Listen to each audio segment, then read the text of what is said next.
Hello everyone. I haven't jumped on this platform in a long time for a video, but maybe I'll get a time to talk about it more in a more elaborate way. Just this idea of educating ourselves about how we raise our kids. It's been big on my heart because I'm passionate about it. I'm passionate about raising kids who are healthy, emotionally healthy, and I realize just how much our common sense is very much limited, and also based on like a broken background and life journey. Because a lot of our common sense in general is just based on our life experiences and things that we've encountered. And so when that's just the case, it's very easy to just kind of assume that we're doing the right thing when we're raising our kids.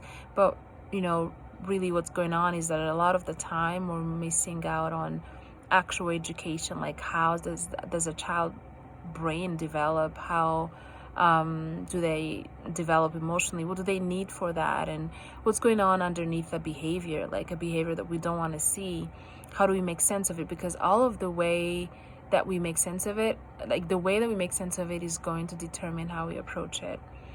Even like the understanding of them needing our quality time, and what does quality time mean, and what does it look like there's a lot of things to educate ourselves about, so much. And I'm just kind of talking more particularly to my African people community, because the way that we were raised overall was not very conscious, very very conscious, very knowledgeable, very aware.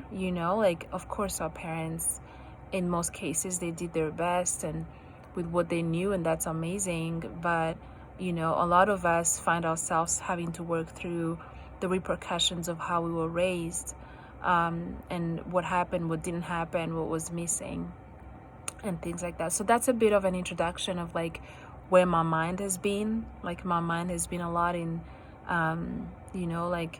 really digging deep into myself and into other resources about what's a healthy way to parent our kids. But anyway, so I'll be talking about that more often now, maybe. Hopefully I'll be able to talk more about it. But what I wanted to jump on here and talk about was kind of like understanding our kids' misbehavior. Obviously, like there's an age factor here, like which is then becomes like more like a case by case. But overall, like generally speaking, our kids' misbehavior is something that we really go after, like a lot. Like we go after that quite a bit, just culturally, and that's what's familiar. So going after it means like we're going to like address it and tell them that's inappropriate. You can't, like, stop crying, stop screaming, stop hitting, stop kicking, stop throwing things, stop breaking things. Maybe I'm giving examples of like where my kids age, what my kids age is like. They're still young, and so some of these things have happened. So like addressing the behavior and really not paying attention to where that's coming from. And again, that's another point, but more precisely, I wanted to hopefully quickly touch on just this idea that there's quite a parallel between a child's physical development and a child's mental or emotional development. That if you think of a 5-year-old kid who obviously lacks the skill of doing a chore, like say washing the dishes properly, because they're 5, like most of us will understand why this child is struggling with washing the dishes properly. So we're going to be gracious, but we're not going to just give up. Like if that's a value for you, that your kids participate in the house chores, Like you're not gonna give up on, you're not gonna let it go and let it be like, oh my gosh, you know. And so you're still going to guide them, you're still going to educate this kid, but you're going to also understand what's happening. Like they're only 5, like they're going to be clumsy, they're going to do some certain things like in the wrong way, but I'll just assume that many of us will not get like triggered by that and get angry and punish them. Like we're not going to take a toy away from them because they didn't, you know, because the plates are still like a little stained. In the same way, that's how the emotional development goes. Like their misbehavior, like I really hope you're paying attention to this part right now. Kids' misbehavior a lot of the time is a manifestation of an emotional immaturity, and that is to be expected. There's nothing wrong with your child, they're just being immature, because that's what kids are, right? And if you choose to look at it that way, which is, you know, this is not just kind of out of the blue, it's been proven, it's immaturity, then your approach is going to change when you try to address, let's say my son is 3.5 years old, 3.5, let's say he's 3, and he's been having a hard time with not screaming when he's angry. Well, first of all, what do I know? I know that child development wise, a 3-year-old still has their impulse control is not developed at all. Like, let's be honest, some of us adults, impulse control is still not developed. Like, you will lash out and explode when something is frustrating you, and that's impulse control, right? But like, rightfully so, kids impulse control is not there. So that's why you will say something and then 5 minutes later it's happening again. You know, it's really not personal. They're not trying to defy you. They're not concocting like a evil plan to challenge you, and it's not personal. They're being kids, they're being immature. And you know, so in the way that so yes, my example is my boy, my son, you know, he would scream. Like he's angry, he screams. And while I don't condone that, I don't think that that's okay. I do not. Like, it's actually really not okay. It's not okay for him, because then he's like super dysregulated, and it's not okay for anyone around. Instead of punishing him and saying, you know, you go to your corner, or I take the toy away, or like, I'm not even going to talk about spanking, because I don't believe in punishments anymore.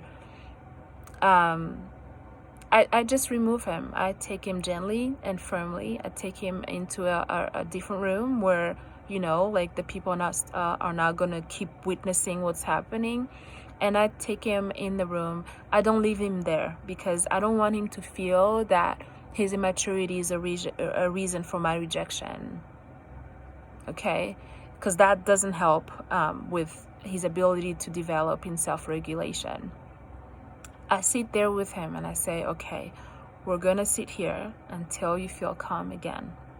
And then he's gonna, you know, he'd be screaming again. I'm like, okay, I hear you can't find your voice back again. Try again. And then I say, try again, maybe 5-10 times. Like, try again. I want to hear you, but screaming is not how we talk. Try again. Try again. Okay? And I'm very, you know, so like I work to be firm with that and not just let it be, like let him scream, you know. And then eventually, like, you know, I worked out something with him where, like I said, you know, you have a very kind heart.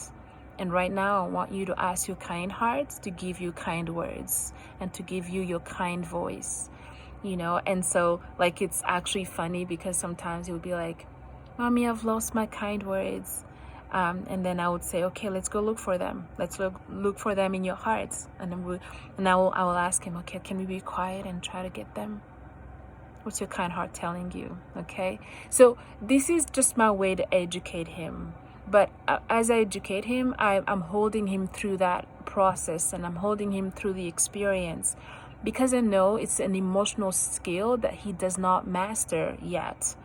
And then the next day he may start, and then we go for days or weeks even without any screaming, and then he starts again. Repetition, we learn through repetition. Kids learn through repetition and consistency. So the bottom line of this point is, if you're humble enough to choose to see your kids' misbehavior as an indication of their emotional immaturity, then your approach is going to be mostly like guiding them, educating them, being steady for them. Like, can you imagine if, like, with the example of dishwashing, like they're trying to wash their dishes, and then I take a toy away from them, or like, I grab the dishes and I start doing it, and I'm not even doing it properly either. Like, that's so confusing for the child's brain. So the equivalent of that example, that analogy, is if you're like saying, like I'm yelling and I say, don't scream, like, shut up, I'm gonna take you to the corner. Now I'm starting to like throw threats of what's gonna happen to him. What model am I giving? You know what I mean? Like, what is it that I'm doing? My words are so inconsistent with everything else that I am giving. Like, I'm yelling, like, this is not, it's not working. Okay, so I would really encourage you guys to lean more towards educating, which is really what disciplining means. Like, discipline means education, teaching, guiding. It doesn't mean punishment. And there's so much more I could say about it, but today we'll just talk about that. Your kids' misbehavior, most of the time, probably all the time, is a manifestation of an emotional skill that they haven't mastered. You need to teach them that. Like, actual teaching them, also modeling it, right?